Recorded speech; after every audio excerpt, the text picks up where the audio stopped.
Hello and welcome to the April 3rd edition of the Burb Report.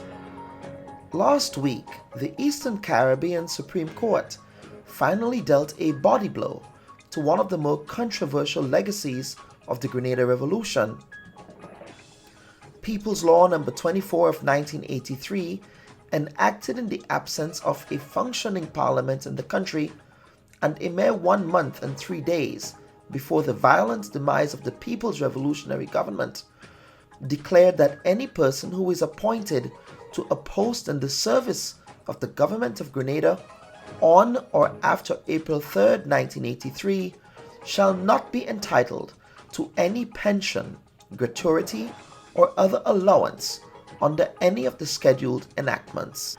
High Court Judge Raulston Glasgow, in his written judgment, advanced the view that, quote, the PDA is void to the extent that it is inconsistent with the rights set out in Section 92, subsection 2 of the Constitution.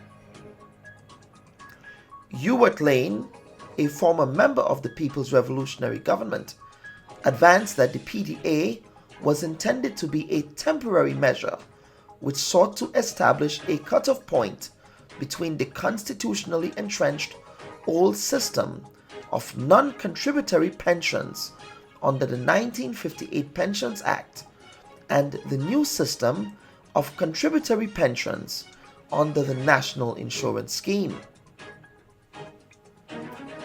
Representatives of the plaintiff and the defendants reacted to the ruling last week, with the state doing some damage control amidst reporting, which we have not been able to validate, that signaled their intention to appeal the ruling. The only firm decision the government has taken in the 24 hours since the ruling is to declare its intention to invite the trade unions to have a discussion on the latest developments.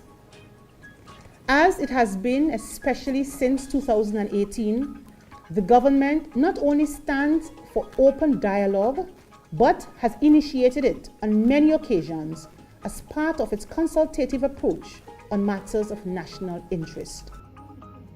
Declare the Pensions Disqualification Act unconstitutional and declare we will form full judgment upon this issue. Regards, James A.L. Bristol, QC. Justice Glasgow, in his ruling, agreed with plaintiff Irvin McQueen. The latter brought litigation against the state of Grenada in 1997 in a matter that offered analogous arguments with the current case. In a fit of irony, the initial case was dismissed by the same court that Glasgow currently presides over.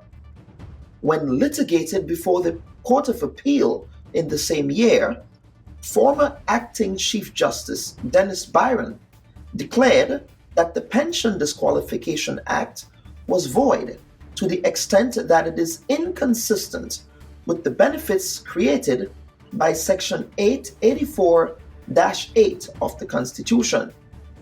The March 2022 ruling also agreed with this previous decision and puts to rest the gray area that the National Insurance Act did not modify or repeal the pension scheme for public officers contained under the pensions regulations. Additionally, McQueen made the point that, quote, I so find that the PDA was clearly inadequate in its efforts to remove the rights of the public workers to receive a pension under the pensions legislation, unquote. The judge also ruled that the amendments to the Pension Act, No. 5 of 2018, was unconstitutional, null and void. This 2018 Act was amended in Section 18, subsection 2, by deleting the words before the 4th of April 1983 and substituting them with before the 22nd of February 1985. The implication of this ruling is significant, given the estimated $1 billion EC price tag of this payout to retired and currently serving unionized public officers. For context, Grenada's annual gross domestic product is 2.8 billion EC dollars, with a public debt of just over 2.06 billion EC dollars for 2021.